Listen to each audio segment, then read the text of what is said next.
5 तारीख आम्ही दिलेली आहे. आपल्याला माहिती आहे की विधानसभेचं पावसाळी अधिवेशन सुरू आहे आणि आपली पुरवणी मागेला बजेट आपण ज्या काही मागण्या मांडलेल्या आहेत त्या मागण्यांच्या इथं मंजुरी झाल्यानंतर राज्यपाल महोदयांची लवकरात लवकर सही होईल आणि लवकरात लवकर माझ्या शेतकऱ्यांना कर्जमाफीची रक्कम त्यांच्या थेट बँकेमध्ये जमा होईल. 56 लाख शेतकऱ्यांना 36,000 कोटी रुपयाची कर्जमाफी आपण करतो.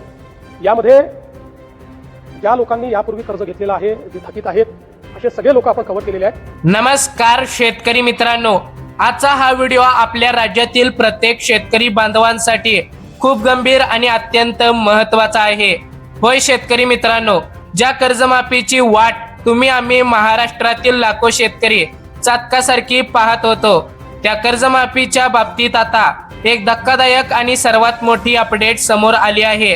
पुण्यश्लोक अहिल्यादेवी होळकर शेतकरी कर्जमुक्ती योजना 2026 नाव ऐकलं की वाटत होतं आता तरी बळीराजाच्या शेतकरी मित्रांच्या डोक्यावरचं कर्जाचं ओझं उतरेल. आधी 30 जूनची तारीख दिली, नंतर ती बदलून 5 जुलै केली आणि आता तर कृषी मंत्र्यांनी आणि शासनाने असे काही संकेत दिलेत ज्याने कर्जमाफीची ही संपूर्ण प्रक्रिया पुन्हा एकदा लांबणीवर पडणार आहे हे मात्र आता स्पष्ट झालंय. एवढंच नाही तर शेतकरी मित्रांनो, या योजनेच्या नियमांमध्ये GR मध्ये सुद्धा मोठे बदल होणार आहेत. आजच्या या व्हिडिओमध्ये आपण अगदी सविस्तरपणे पाहणार आहोत की नेमका हा नवा खेळ काय आहे, इन्कम टॅक्सचा कोणता नवा मुद्दा मध्येच आणला गेलाय आणि 8 जुलैला होणाऱ्या त्या महत्त्वाच्या बैठकीत काय घडणार आहे. व्हिडिओ शेवटपर्यंत नक्की बघा, कारण हा तुमच्या हक्काच्या पैशाचा विषय आहे. मित्रांनो, आधी आपण समजून घेऊया की इथपर्यंत प्रोसेस कशी झाली होती. सध्या राज्यामध्ये पावसाळी अधिवेशन सुरू आहे. या अधिवेशनांमध्ये सरकारने शेतकऱ्यांच्या कर्जमाफीसाठी 20,552 कोटी रुपयांची पुरवणी मागणी मंजूर केली होती. बघा, आता आकडा खूप मोठा आहे. विधेयक सुद्धा दोन्ही सभागृहात मंजूर झालं. नियम काय सांगतो, जेव्हा दोन्ही सभागृहात विधेयक पास होतं तेव्हा ते मंजुरीसाठी राज्यपालाकडे जातं. राज्यपालाची सही झाली की वित्त विभाग हा निधी बँक खात्यांमध्ये किंवा संबंधित विभागाकडे वर्ग करतो. शेतकरी बांधवांनो, आशा होती की राज्यपालाच्या सहीचं राज्यपत्र निघेल, याद्या प्रसिद्ध होतील आणि 5 जुलै पासून आपली KYC प्रक्रिया सुरू होईल. पण म्हणतात ना, शेतकऱ्यांच्या नशिबाचे दशांश नेहमीच उलटे फिरतात. अगदी तसंच घडलंय. आता मुख्य मुद्द्यावर येऊया. शेतकरी मित्रांनो, शासनाने या कर्जमाफीत एक मोठी मेक मारून ठेवली आहे, ती म्हणजे अपात्रतेचे निकष. मूळ GR मध्ये सांगण्यात आलं होतं की जे शेतकरी इन्कम टॅक्स म्हणजे आयकर भरतात त्यांना या कर्जमाफीचा लाभ मिळणार नाही. ठीक आहे, आता नियम केला तिथपर्यंत ठीक होतं, पण आता पोर्टलवर शेतकऱ्यांची माहिती अपलोड झाली, प्राथमिक याद्या तयार झाल्या. मग शासनाच्या डोक्यात आलं की या याद्यांमध्ये अनेक इन्कम टॅक्स भरणारे शेतकरी असू शकतात. आता त्यांची यादी कशी काढायची, तर यासाठी राज्य शासनाने थेट इन्कम टॅक्स विभागाकडे धाव घेतली आहे. होय मित्रांनो, ज्या शेतकऱ्यांची नावं यादीत आली आहेत त्यापैकी कोण कोण कर भरतात याची अधिकृत माहिती आता इन्कम टॅक्स विभागाकडून मागण्यात आली आहे. आता तुम्हीच विचार करा मित्रांनो, इन्कम टॅक्स विभाग केंद्राच्या अंतर्गत येतो, तिथून माहिती मागवणार आणि माहिती राज्य सरकारला मिळणार.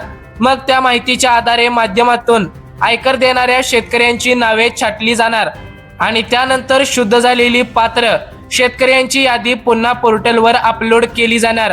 या संपूर्ण प्रक्रियेला किती दिवस, किती आठवडे आणि किती महिने लागतील याचा विचार सरकारने केलाय का? यामुळे ही कर्जमाफी आता प्रचंड विलंबाच्या गर्दीत अडकली आहे.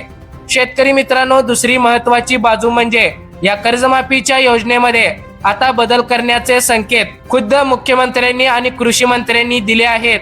पण हे संकेत सरकारने स्वतःहून दिलेले नाहीत, तर शेतकऱ्यांनी उठवलेल्या आवाजामुळे नमते घ्यावे लागत आहे. राज्यात सध्या काय परिस्थिती आहे?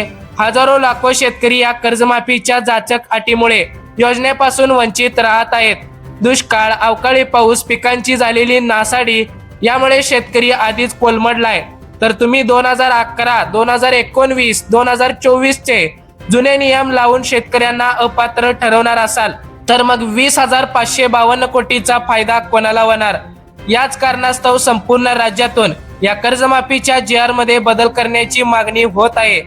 5 जुलै 2025 शेतकरी मित्रांनो, आता 2025 आणि 26 चे जे शेतकरी आणि 2019चे निकष नेहमी काय चर्चा आहे हे बघूया. आता सूत्रांकडून मिळालेल्या माहितीनुसार सरकार या कर्जमाफीत कोणते मोठे बदल करू शकतं ते समजून घ्या. 2025 आणि 2026 मधले शेतकरी चालू आर्थिक वर्षात किंवा गेल्या वर्षात ज्या शेतकऱ्यांवर नैसर्गिक संकटांमुळे कर्जाचा डोंगर वाढला आहे अशा नवीन शेतकऱ्यांचा समावेश या योजनेत कसा करता येईल यावर विचार सुरू आहे. 2019च्या योजनेतील राहिलेले शेतकरी 2019 मधील छत्रपती शिवाजी महाराज शेतकरी सन्मान योजना किंवा महात्मा ज्योतिराव फुले कर्जमुक्ती योजनेच्या वेळी जे शेतकरी तांत्रिक कारणामुळे किंवा अटींमुळे अपात्र राहिले होते पण ते खरे गरजू आहेत त्यांना या पुण्यश्लोक अहिल्यादेवी होळकर कर्जमुक्ती योजना 2026 मध्ये सामावून घेण्याची दाट शक्यता आहे. म्हणजेच निष्कांची व्याप्ती वाढवली जाण्याची शक्यता आहे जेणेकरून जास्तीत जास्त शेतकऱ्यांना याचा लाभ घेता येईल. पण मित्रांनो, व्याप्ती वाढवणे जितके चांगले आहे तितकाच निकष ठरवण्यास लागणारा वेळ हा शेतकऱ्यांची चिंता वाढवणार आहे. शेतकरी बांधवांनो, आता सगळ्यांच्या नजरा लागल्या आहेत त्या 8 जुलै 2026 रोजी होणाऱ्या अत्यंत महत्वाच्या बैठकीकडे. कृषी विभाग, सहकार विभाग आणि वित्त विभागाच्या बड्या अधिकाऱ्यांनी मुख्यमंत्र्यांच्या उपस्थितीत ही बैठक होणार असल्याचे संकेत दिले आहेत. या बैठकीत 2 मुख्य गोष्टींवर शिक्कामोर्तब केला जाईल. नंबर 1, इन्कम टॅक्स विभागाकडून येणारा डेटा कधीपर्यंत मिळणार आणि याद्यांची छाटणी कशी करायची.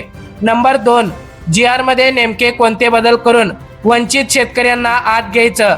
त्यानंतर येत्या गुरुवारी या संदर्भात मंत्रिमंडळ बैठकीत किंवा अधिकृत पत्रकार परिषदेत मोठी घोषणा होऊ शकते.